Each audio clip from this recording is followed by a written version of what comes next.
Hello friends, welcome back to my channel. இன்னைக்கு நம்ம யுவாஸ் kitchen சேனல்ல வந்து காலிஃப்ளவர்ல கோபி மசாலா செய்யறது எப்படின்னு பார்க்கலாம். வாங்க வீடியோக்குள்ள போலாம். அதுக்கு முன்னாடி இதுக்கு தேவையான மெயினான இன்கிரிடியன்ட்ஸ் என்னென்னங்கிறது பார்த்துடலாம்.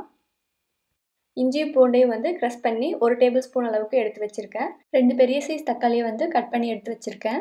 அதே மாதிரி வந்து ஒரு பச்சை மிளகாய் கட் பண்ணி எடுத்திருக்கேன். ஒரு பெரிய வெங்காயம், அப்புறம் 250 கிராம் அளவுக்கு வந்து காலிஃப்ளவரை கட் பண்ணி எடுத்து வச்சிருக்கேன்.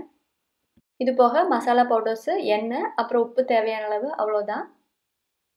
இப்போ இந்த டேஸ்டியான கோபி மசாலா செய்கிறது எப்படின்னு பார்க்கலாம். வாங்க வீடியோக்குள்ளே போகலாம். இது பண்ணுறதுக்கு வந்து பேனை ஹீட் பண்ணிவிட்டு அதில் வந்து 2 டீஸ்பூன் போல் ஆயில் ஆட் பண்ணுறேன். இதில் வந்து 1 இன்ச் அளவுக்கு பட்டை, 4 கிராம்பு, அப்புறமா வந்து ஒரு ஸ்டார் ஆட் பண்ணுறேன். இது கூடவே வாசனைக்காக ஒரு ஏலக்காய் ஆட் பண்ணுறேன். இது கூடவே வந்து ஒரு பிரியாணி இலையும் ஆட் பண்ணுறேன். இது கூடவே வந்து ஒரு 1/2 டீஸ்பூன் அளவுக்கு வந்து சோம்பு ஆட் பண்ணுறேன். இதுவும் வந்து கோபி மசாலாவுக்கு வந்து வாசனையாக இருக்கும். இது வந்து கரிஞ்சு போகாமல் ஒரு வாட்டி மிக்ஸ் பண்ணி விட்டுட்டு கட் பண்ணி எடுத்து வச்ச ஒரு பெரிய வெங்காயத்தை வந்து ஆட் பண்ணிக்கலாம். பெரிய வெங்காயத்தை வந்து இந்த மாதிரி நீளமாக கட் பண்ணி ஆட் பண்ணிக்கிறேன். இதை வந்து சப்பாத்தியோடு சாப்பிட்ற போது சூப்பராக இருக்கும். இப்போ ஆட் பண்ண பெரிய வெங்காயம் வந்து பொன்னிறமாகிற வரைக்கும் ஃப்ரை பண்ணி விடுங்க. பெரிய வெங்காயத்தை வந்து இந்த அளவுக்கு ஃப்ரை பண்ணுறப்ப அதோட டேஸ்ட் வந்து இன்னும் அதிகமாக இருக்கும். இப்போ இதில் வந்து 1 டேபிள் ஸ்பூன் அளவுக்கு க்ரஷ் பண்ண இஞ்சி பூண்டையும் ஆட் பண்ணிக்கிறேன். இது கூடயே வந்து ஒரு பச்சை மிளகாயை வந்து கட் பண்ணி ஆட் பண்ணுறேன். இப்போ ஆட் பண்ண இஞ்சி பூண்டோட ராஸ்மெல் போகிற வரைக்கும் ஃப்ரை பண்ணி விடுங்க.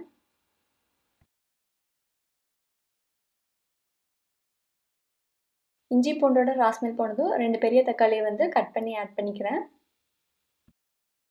இப்போ ஆட் பண்ண தக்காளி வந்து நல்லா குக் ஆயிடணும். தக்காளி ஆட் பண்ணதே தெரியாத அளவுக்கு வெந்துடணும். இது ஒரு 5 மினிட்ஸுக்கு வந்து தக்காளி குக் ஆகிற அளவுக்கு ஃப்ரை பண்ணி விடுங்க. இப்போ இதில் வந்து நம்மளுக்கு தேவையான மசாலாஸ் எல்லாம் ஆட் பண்ணிக்கலாம். இப்போ இதில் வந்து 2 டீஸ்பூன் போல் ரெட் சில்லி பவுடர் ஆட் பண்ணுறேன். இது கூடவே வந்து 1/4 டீஸ்பூன் போல் மஞ்சள் தூள் ஆட் பண்ணுறேன். இது வந்து ஒரு 1/2 டீஸ்பூன் போல் சீரகத்தூளும் 2 டீஸ்பூன் போல் கொத்தமல்லி பவுடரும் ஆட் பண்ணுறேன். இது கூடவே வந்து ஒரு 1/2 டீஸ்பூன் போல் கரம் மசாலா தூளும் ஆட் பண்ணிக்கலாம். அடுத்து இந்த கோபி மசாலாவுக்கு தேவையான அளவுக்கு உப்பு ஆட் பண்ணிவிட்டு இந்த மசாலாஸ் எல்லாமே வந்து அடிப்பிடிக்காமல் மிக்ஸ் பண்ணி விட்டுக்கலாம். ஆட் பண்ண மசாலா பவுடர்ஸோட ராஸ்மெல் போகிற வரைக்கும் ஃப்ரை பண்ணி விடுங்க. சப்போஸ் ஆட் பண்ண மசாலா வந்து அடிப்பிடிக்கிற மாதிரி தோணுச்சுன்னா லைட்டாக தண்ணி தெளித்து விட்டு மிக்ஸ் பண்ணி விடுங்க. இப்போ மசாலாஸோட ராஸ்மெல் போனதும் கட் பண்ணி எடுத்து வச்ச காலிஃப்ளவர் வந்து இதில் ஆட் பண்ணுறேன். இது வந்து ஒரு 250 கிராம் போல் இருக்கும். இப்போ காலிஃப்ளவர் வந்து மசாலாஸில் ஆட் பண்ணிக்கலாம். இப்போ ஃப்ரை பண்ண மசாலா எல்லாமே வந்து காலிஃப்ளவரில் நல்லா கோட்டிங் ஆகிற மாதிரி மிக்ஸ் பண்ணி விட்டுக்கோங்க. இந்த காலிஃப்ளவர் வந்து மசாலாவோட லைட்டாக கோட்டிங் ஆனதுக்கப்புறமா வந்து இதில் ஒரு 1/2 கப் அளவுக்கு தண்ணி ஆட் பண்ணிக்கலாம். இப்போ இதை வந்து ஒரு வாட்டி லைட்டாக மிக்ஸ் பண்ணி விட்டுட்டு மூடி போட்டு ஒரு 5 நிமிஷம் வரைக்கும் வேக விட்டுலாம்.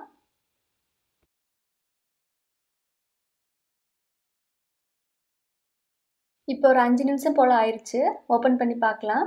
இப்போ காலிஃப்ளவர் எல்லாமே வந்து குக் ஆகி மசாலாவோட கோட்டிங் ஆகி சூப்பராக வந்திருக்கு. இப்போ நம்மளோட கோபி மசாலா வந்து சூப்பராக ரெடி ஆயிடுச்சு. இதுக்கு மேலே கார்னிஷிங்காக கொஞ்சமாக கொத்தமல்லி இலையை தூவி விட்டு இறக்கி வச்சிடலாம். இது வந்து சப்பாத்தி, நான், ரொட்டி, தோசை, இட்லி இந்த மாதிரி ஐட்டம்ஸ்க்கு வந்து ரொம்ப சூப்பராக இருக்கும். ரைஸோடையும் வச்சு சாப்பிட்லாம். ஜீரா ரைஸ், கீ ரைஸ் இந்த மாதிரி ஃப்ளேவர்டு ரைஸுக்கு வந்து இது ரொம்ப சூப்பராக இருக்கும். இது வந்து ஜஸ்ட் ஒரு 10 to 15 மினிட்ஸ் டைம் இருந்தாவே போதும். சீக்கிரமாக இது ரெடி பண்ணிடலாம். பட்டை, கிராம்பு, வெங்காயம், இஞ்சி பூண்டு, அப்புறம் தக்காளி இதெல்லாம் வணங்கினதுக்கப்புறமா மசாலா பவுடர்ஸ் எல்லாம் ஆட் பண்ணிவிட்டு காலிஃப்ளவர் ஆட் பண்ணாவே போதும். நம்மளோட கோபி மசாலா வந்து குயிக்காக ரெடி ஆகிடும். இந்த சிம்பிள் அண்ட் டேஸ்டியான கோபி மசாலா ரெசிபி வந்து நீங்களும் வீட்டில் ட்ரை பண்ணி பாருங்கள். ட்ரை பண்ணி பார்த்து ரெசிபி எப்படி வந்ததுன்னு கமெண்ட் செக்ஷனில் மறக்காமல் கமெண்ட் பண்ணுங்கள். தேங்க்ஸ் ஃபார் வாட்சிங். Eat healthy and stay healthy.